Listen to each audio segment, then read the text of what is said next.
hello बंधुসকল আমি আগৰ ভিডিঅ'বোৰত বহুতো বেলেগ বেলেগ সৰু সৰু জীৱ-জন্তু বিভিন্ন ঠাই গছ-গছনি ইত্যাদি কিছুমান ফেক্টৰ বিষয়ে কথা পাতিছিলো কিন্তু আজি আমি এই ভিডিঅ'টোত মানৱ শৰীৰৰ কিছুমান অদ্ভুত ফেক্টৰ বিষয়ে কথা পাতিম আৰু লগতে কেইটামান বহুতেই ভয় লগা ইনসিডেন্টৰ বিষয়েও কথা পাতিম যিবোৰৰ কথা শুনিলে আপুনি হয়তো আচৰিত হৈ ৰব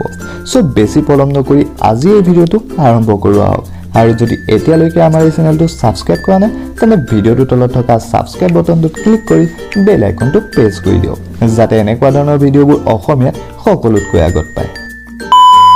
যেতিয়া এজন মানুহৰ ব্ৰেইন ষ্টক হয় তেতিয়া সেই মানুহজনৰ অৰ্থাৎ সকলোৱে বুলি ক'লে বেয়া হ'ব তাৰে কিছুমান মানুহৰ এনেকুৱা এটা ৰোগ হয় যিটো কোৱা হয় প্ৰস্পগনচিয়া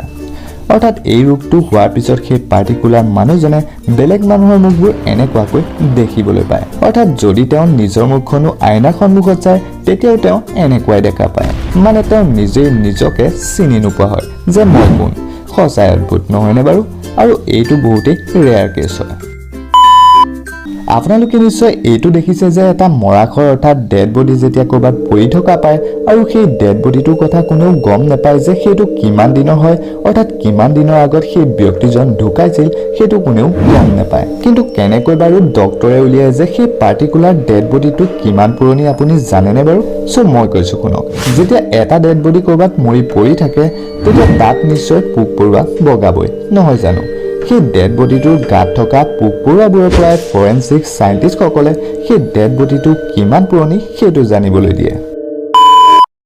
এজন অদ্ভুত ব্যক্তি যিজনৰ নাম আছিল প্ৰহ্লাদ জানি এই ব্যক্তিজনক অদ্ভুত বুলি কোৱাৰ মেইন ৰিজনটো হৈছে যে সেই ব্যক্তিজনে সকলোৰে আগত এইটো দাঠি কৈছিল যে তেওঁ 1940 চনৰ পৰা একো নোখোৱাকৈ আজিলৈকে জীয়াই আছে আৰু তেওঁৰ এই দাবীটো সঁচা নে মিছা সেইটো প্ৰমাণ কৰিবলৈ কিছুমান টেষ্টও কৰা হৈছিল আৰু লগতে তেওঁক সিসিটিভিৰ আণ্ডাৰত কেইদিনমানো ৰখা হৈছিল আৰু আচৰিত কথা এইটো যে সেই টাইমত সঁচাকৈ তেওঁ একো নোখোৱাকৈ আছিল বুলি ধৰাও পৰিছিল অৰ্থাৎ সিসিটিভি ফুটেজত সেইটো ধৰা পৰিছিল আৰু বহু দিনৰ পিছত তেওঁৰ ফুল বডি টেষ্ট কৰাৰ পিছতো এইটো ধৰা পৰিছিল যে তেওঁৰ ব্লাড প্ৰেছাৰৰ পৰা আদি কৰি সকলোৱে নৰ্মেল আছিল একো নোখোৱাকৈ সকলোৱে নৰ্মেল আছিল আৰু তেওঁৰ 26 মে 2020 চনত 90 বছৰ বয়সত মৃত্যু হৈছিল আৰু তেওঁ মৰাৰ দিনলৈকে তেওঁক ডক্টৰে যিমান টেষ্ট কৰিছিল সেই সকলোবোৰ টেষ্টৰ পৰা ডক্টৰে সঁচাকৈ যে তেওঁ একো নোখোৱাকৈ জীয়াই আছিল সেইটো জানিবলৈ দিছিল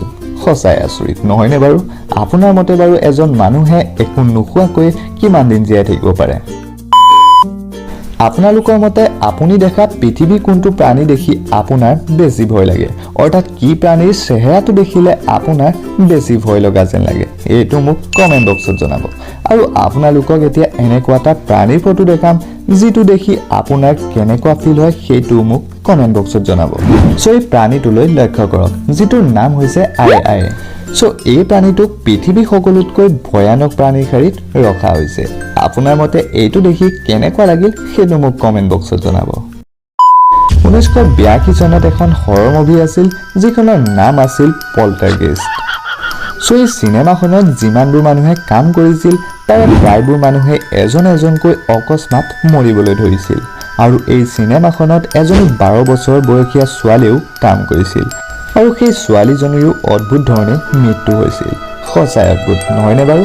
সো আজি ভিডিঅ'টো আছিল ইমানেই আশা কৰো ভিডিঅ'টো চাই আপুনি বহুতেই ভাল পালে আৰু যদি সঁচাকৈ ভাল পালে বা কিবা জানিব পাৰিলে তেন্তে ভিডিঅ'টো লাইক কৰিব কমেন্ট কৰিব শ্বেয়াৰ কৰিব